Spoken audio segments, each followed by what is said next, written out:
Assalamualaikum warahmatullahi wabarakatuh. Salam sejahtera bagi kita semua.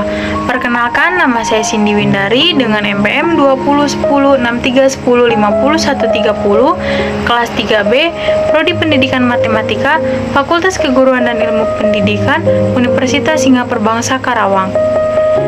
Video ini dibuat untuk memenuhi tugas ulangan tengah semester pengelolaan pendidikan dengan dosen pengampu Bapak Dr. Haji Dadang Rahman Munandar MPD.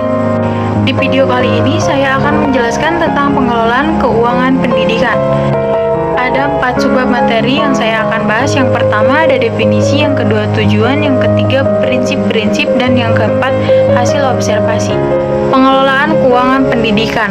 Menurut Depdiknas 2000 bahwa pengelolaan keuangan merupakan tindakan pengurusan dan ketatausahaan keuangan yang meliputi pencatatan, perencanaan, pelaksanaan, pertanggungjawaban, dan pelaporan. Dengan demikian, pengelolaan keuangan sekolah dapat diartikan sebagai rangkaian aktivitas mengatur keuangan sekolah, mulai dari perencanaan, pembukuan, pembelajaran, pengawasan, dan pertanggungjawaban keuangan sekolah. Menurut Jones 1985, pengelolaan keuangan meliputi yang pertama, perencanaan finansial, yaitu kegiatan mengkoordinir semua sumber daya yang tersedia untuk mencapai sasaran yang diinginkan secara sistematik tanpa efek samping yang merugikan. Yang kedua, pelaksanaan atau implementasi Innovation Accounting, yaitu kegiatan berdasarkan rencana yang telah dibuat. Yang ketiga, evaluasi, yaitu proses penilaian terhadap pencapaian tujuan. Tujuan pengelolaan keuangan pendidikan.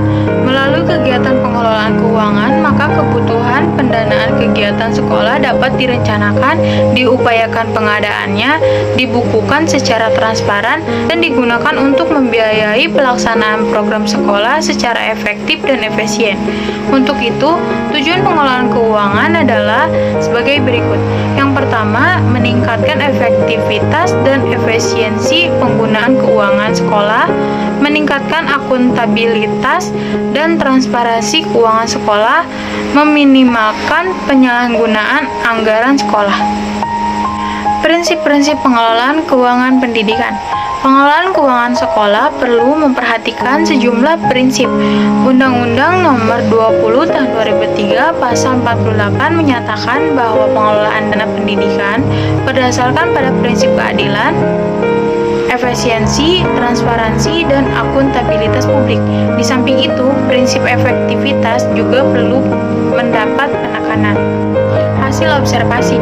Saya melaksanakan observasi pada hari Sabtu tanggal 9 Oktober 2021 di sekolah SMK PGRI Telagasari dengan metode wawancara secara langsung.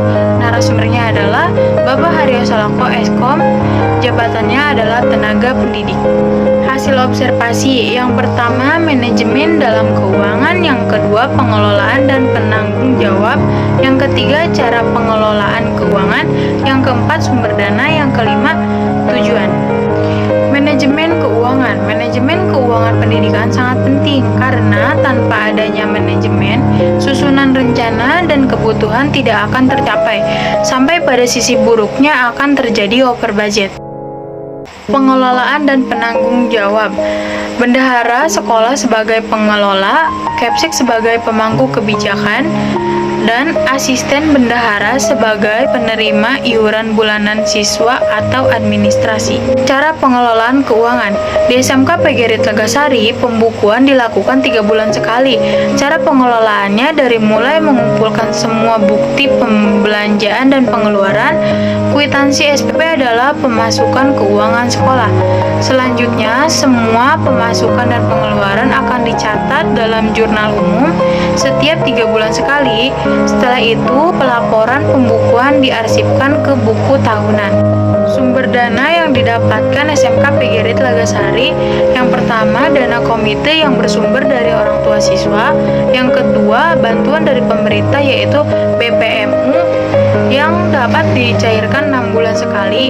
Yang ketiga, bantuan dari program Karawang Cerdas. Dan yang keempat, bantuan dari program SMK Pusat Keunggulan. Hanya beberapa SMK yang terpilih yang dapat menerima bantuan tersebut. Tujuannya yang pertama diperuntukkan untuk operasional kegiatan belajar mengajar, yang kedua sebagai penunjang kebutuhan sarana praktek, yang ketiga operasional kegiatan tahunan seperti PTS, PAS, US, dan UN. Yang keempat, pembangunan sarana sekolah, salah satunya ruang kelas dan ruang praktek.